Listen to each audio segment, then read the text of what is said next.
शादी के 3 साल के बाद सासू माँ ने बहू से पूछा, बहू मुझे एक बात तो बता, मैं तुझे इतनी खराब और खरी खरी बातें सुनाती हूँ और तू पलटकर जवाब भी नहीं देती और गुस्सा भी नहीं करती, बस हंसती रहती है।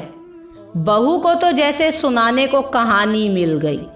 कहने लगी, अम्मा जान आपको एक बात सुनाती हूँ।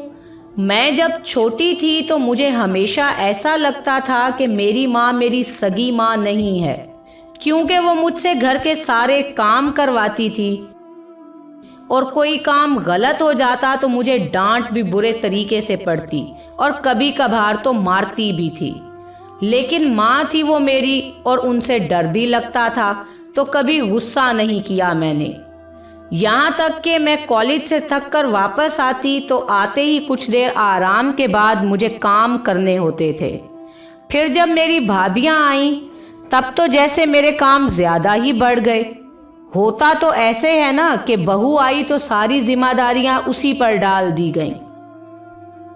मेरी अम्मी ने फिर भी मेरे से ही काम करवाया और कभी भी भाभियों को नहीं डांटा, बल्कि उनके काम भी मुझे करने को कहती थी कि जाओ कर दो, खैर है फिर क्या होता है।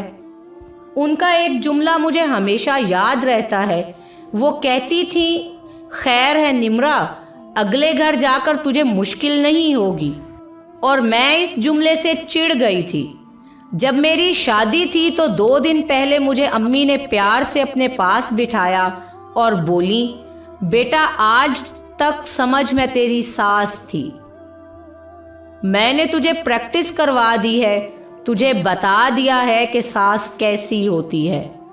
अब से मैं तेरी माँ हूँ। अब तेरी शादी हो रही है तो बेटा जब तुम्हारी सास तुम्हें कुछ कहे तो समझना मैं कहती थी, जैसे वैसे ही तेरी माँ तुझे डांट रही है।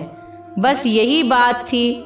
मुझे आपकी बातें बुरी नहीं लगती, क्योंकि मुझे प्रैक्टिस करवा के भेजा है मेरी अम्मी ने। और अम्मा जी आपने तो कभी इतना डांटा ही नहीं। तोबा तोबा, बहू हंसती हुई किचन में चली गई और सास सोचती ही रह गई कि क्या वाकई बेटियों की तरबियत ऐसी करनी चाहिए।